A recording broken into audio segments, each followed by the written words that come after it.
시청자 여러분 안녕하십니까? VOA 뉴스투데이 시작합니다. 스티븐 무누신 미 재무장관의 현재 대북 제재는 북한의 핵무기 프로그램과 사이버 범죄에 중점을 두고 있다고 밝혔습니다. 또 재무부의 표적 제재는 사이버 범죄 근절과 미국 안보 확립에 매우 효과적이라고 강조했습니다. 첫 소식 조상진 기자가 보도합니다. 스티븐 무누신 재무장관은 4일 미국의 사이버 공격을 가하는 국가들에 대한 금융 제재의 효용성을 주제로 열린 하원 세출위원회 청문회에 참석했습니다. 무누신 장관은 이 자리에서 미국 정부가 중점을 두고 있는 대북 제재로 북한 정권의 핵 프로그램과 사이버 관련 범죄를 지목했습니다. We have churned out, as you know, a large number of sanctions on North Korea that really have been focused on their nuclear weapons programs. There have been some other sanctions on North Korea associated with cyber crimes that they've done, or not against them, on actors in North Korea. Let me be more specific. 무누신 장관은 그러면서 이런 제재 조치가 적의 해킹 공격을 감소시키는 데 매우 효과적이라면서 특히 특정 단체와 인물 제재가 주요했다고 설명했습니다. Broadly think sanctions are very, very effective. So as a broad statement, targeted sanctions are very effective. As it relates to the specifics, we do coordinate with DOJ. 재무부는 앞서 지난 2일 북한 해킹 조직 라자루스가 탈취한 암호화폐를 돈 세탁하는 데 연루된 중국인 2명을 특별 제재 대상으로 지정했습니다. 또 지난해 9월에는 북한 해킹 조직 라자루스와 블루노로프, 안다리엘 등 3곳을 제재하면서 이들은 북한 정찰총국 소속으로 사이버 정보와 현금 탈취, 악성 코드 유포 행위를 하고 있다고 지적했습니다. 무누신 장관은 이어 미국 경제의 인프라를 노린 북한 등의 해킹 공격에 대비한 재무부 내 사이버 보안 능력이 강화돼야 한다고 강조했습니다. 특히 과거 재무부에서 국토안보부로 넘어간 비밀 수사국의 재이전이 필요하다고 밝혔습니다. I also fully support moving the Secret Service back to Treasury because we will have better coordination on cyber crimes. 이날 청문회에서 의원들은 미국의 제재가 실제 사이버 공격 감소에 미친 효과에 대한 정보 부족에 아쉬움을 나타냈습니다.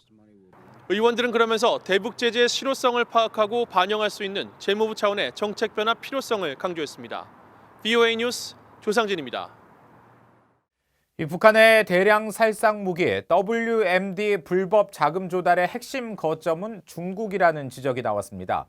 토구잔 카사노바 올바니 뉴욕 주립대 정책연구센터 선임연구원은 4일 하원 금융위 국가안보 국제개발 통화정책소위원회 청문회에서 북한의 WMD 프로그램 자금 조달을 위한 제재 회피와 국제금융 시스템에 대한 불법 접근은 중국에 있는 중개인과 유령 회사 등을 통해 이루어진다고 지적했습니다. 캄보디아 당국이 유엔 대북 제재를 위반한 혐의로 카메룬 선박을 억류한 데 이어 해당 선박의 선원 16명을 정식 기소했습니다. 캄보디아 시아눅빌 지방법원은 5일 카메룬 선적 화물선 커리지어스호의 선원 16명을 해상 밀수 등을 금지한 캄보디아 이민법 위반 혐의로 재판에 넘겼다고 현지 언론들이 보도했습니다. 또 법원은 해당 선원들을 구류하지 않고 선박에 머물게 하는 대신 캄보디아 수역을 떠나지 못하게 한 것으로 전해졌습니다. 캄보디아 해양경찰은 지난 1일 커리지어스호를 유엔 안보리 대북결의 위반인 선박 간 환적을 통해 북한과 유류 등 금지 품목을 거래한 혐의로 억류해 조사 중이라고 밝혔습니다. 미국은 북한과 실무 협상에 임할 준비가 돼 있다고 크리스토퍼 포드 미 국무부 차관보가 밝혔습니다. 북한의 최근 미사일 발사와 관련해서는 북한의 움직임을 면밀히 지켜보고 있다고 말했습니다.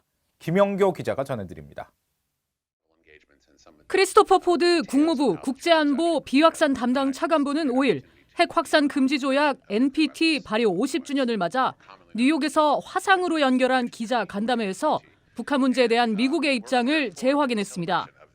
미국은 여전히 북한과 실무 협상을 시작할 준비가 돼 있다면서 북한 김정은 위원장이 싱가포르 정상회담에서 도널드 트럼프 대통령과 한 약속을 이행해야 한다고 촉구했습니다.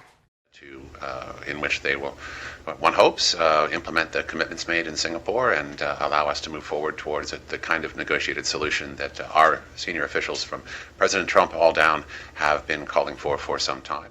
포드 차관보는 이어 지난해 10월 스웨덴 스톡홀름에서 열린 미북 실무 협상이 성과 없이 결렬된 뒤 미북 공식 대화가 이루어지지 않은 것과 관련해서도 최대한 빨리 북한 측의 회답을 듣고 전진해 나아가길 기대한다고 강조했습니다.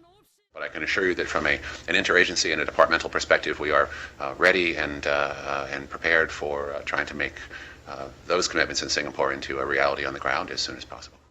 북한이 지난 2일 감행한 미사일 발사와 관련해선 미국 정부가 이런 상황을 유심히 지켜보고 있다고 말했습니다. Reports of launches from North Korea and following the matter closely, but I would have to defer you to the spokesmen who have already addressed this issue from Washington on that. 미국 국무부는 지난 3일 북한의 도발을 자제하고 비핵화 협상에 복귀할 것을 요구했습니다. 그러면서 북한이 도발을 자제하고 유엔 안보리 결의에 따른 의무를 준수하라고 촉구했습니다. 또 완전한 비핵화 달성을 위한 그들의 역할을 하기 위해 지속적이고 실질적인 협상으로 돌아오길 계속 촉구한다고 밝혔습니다. VOA 뉴스 김현경입니다. 독일과 영국, 프랑스 등 유럽 5개국의 유엔 뉴욕 본부에서 열린 안보리 회의에서 최근 북한의 발사체 시험 발사에 대해 규탄했습니다. 이들 유럽 국가들은 5일 안보리 회의 이후 공동 성명을 통해 북한이 쏜 것은 탄도미사일로 명백한 안보리 결의 위반이라며 이같이 규탄하고 구체적인 비핵화 조치를 취하기 위해 북한은 미국과 의미 있는 대화에 나서라고 촉구했습니다. 이날 미국은 유럽 5개국 공동 성명에 참여하지 않았으며 회의에서 어떤 발언을 했는지는 알려지지 않았습니다. 앞서 도널드 트럼프 대통령은 북한이 쏜 것은 단거리라면서 내놓을 반응이 없다고 말한 바 있습니다. 이 북한이 신종 코로나 바이러스 방역 조치로 국경을 봉쇄하면서 이 대북 지원 물품 전달에 차질이 빚어지는 것으로 파악됐습니다. 이런 가운데 세계농업기구는 석 달 만에 북한을 또다시 식량 지원국에 포함시켰습니다. 안소영 기자가 취재했습니다. 북한은 신종 코로나 바이러스 확진자가 한 명도 없다면서도 주민들에게 연일 방역을 강화하고 있습니다. 국제사회는 보건 의료 체계가 취약한 북한에 신종 코로나 바이러스 관련 지원 움직임을 보이고 있지만 사실상 국경을 봉쇄한 북한의 조치로 관련 지원 물품 전달이 쉽지 않은 것으로 파악됐습니다. 국제적십자연맹은 확진 검사기와 의료용 장갑, 보안경 등 신종 코로나 바이러스 관련 지원 물품에 대한 제재 면제를 이틀 만에 승인받고 복잡한 물품 구매 과정도 해결했지만 물자 전달이 지연되고 있다는 겁니다. Something you need to do is have a channel to get it into the country. So we're looking at bringing it in through China and then by land from China into DPRK. 최근 대북 제재 면제를 받은 인도주의 지원단체들도 같은 문제를 지적했습니다.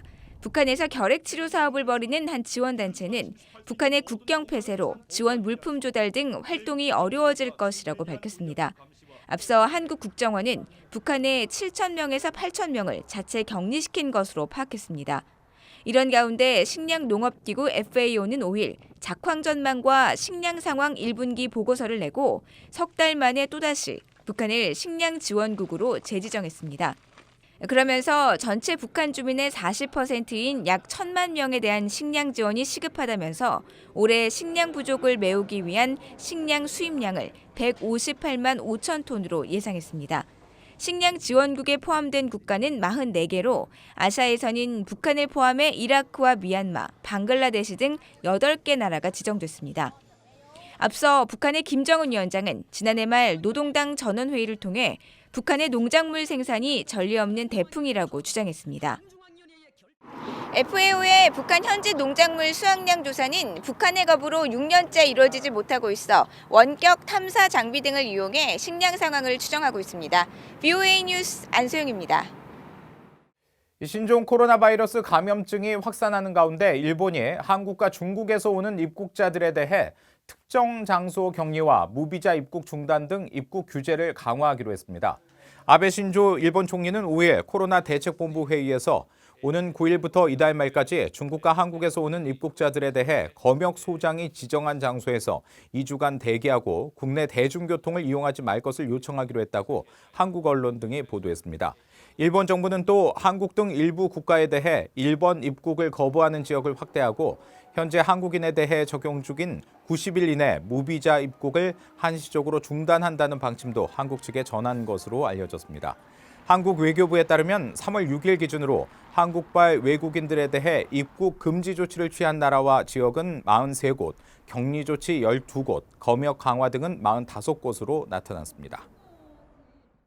이상으로 VOA 뉴스투데이 마칩니다. 함께해 주신 여러분 고맙습니다.